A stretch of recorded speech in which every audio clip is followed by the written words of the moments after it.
Meanwhile, U.S. Vice President Mike Pence and Secretary of State Mike Pompeo have departed for Ankara to hold emergency talks with the Turkish President Recep Tayyip Erdogan.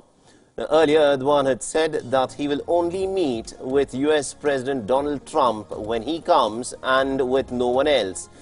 But now it appears that Erdogan has backtracked. He has now agreed to meet with the U.S. delegation that is traveling to Ankara. The Turkish government has also clarified this in a tweet. A White House statement has said that Mike Pence has reiterated to Erdogan that there should be an immediate ceasefire in Syria, and until a resolution is agreed upon, sanctions on Turkey will continue. Now, this trip will also be Pence's first trip to Turkey as vice president. The United States, of course, is hoping to negotiate a settlement between the Turkish military and the Syrian and the Kurdish forces. Now, the U.S. State Secretary Mike Pompeo has multiple engagements that are lined up for the next few days over the conflict in Syria. And after meeting with Erdogan, he's expected to travel to Jerusalem on the 18th of October, that is tomorrow, and discuss the developments in Syria and also Iran's role in the region with the Israeli Prime Minister Benjamin Netanyahu. The Secretary Pompeo will then be heading to Brussels on the 19th of October to meet with NATO Secretary General Jens Stoltenberg to discuss the transatlantic security issues. Meanwhile, U.S. President Donald Trump has warned Turkey once again. He said that U.S. sanctions will be devastating if discussions with Ankara do not go well. We have two countries that are going to argue over their border. Hopefully they'll work it out. We're going to try and work it out.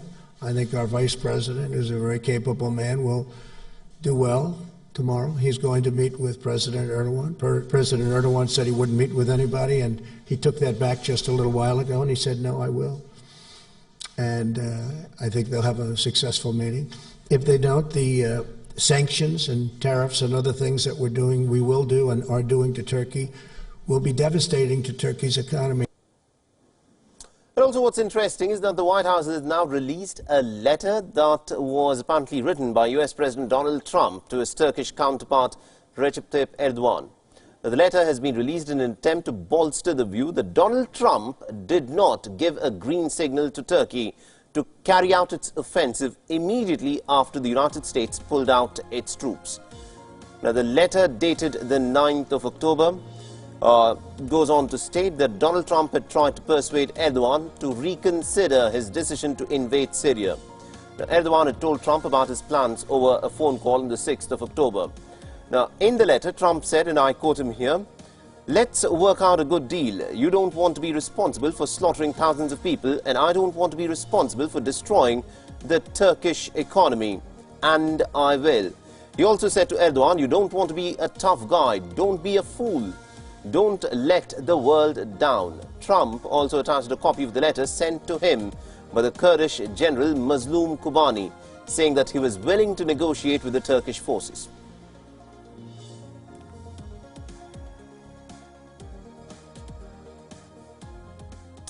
Meanwhile, U.S. President Donald Trump's clash with the Democrats back home in his country has reached new heights after the Democrats walked out of a White House meeting on Syria. The Democrats have said that they abandoned the meeting after Donald Trump hurled insults at the House Speaker Nancy Pelosi. Now, speaking to reporters outside of the White House, Pelosi said that the president was having a bit of a meltdown. The Pelosi also claimed that Donald Trump was seen visibly shaken up after the House passed a resolution condemning Trump's withdrawal from Syria. Now, the resolution was passed 354 against 60. In fact, dozens of Trump's fellow Republicans also joined the Democrats in favor of the resolution. What's really sad about it is I pray for the president all the time, and I tell him that. I pray for his safety and that of his family. I think now we have to pray for his health, because this was a very serious meltdown on the part of the president. The Senate Democrat leader Chuck Schumer also told reporters that Donald Trump had called Pelosi a third-rate politician.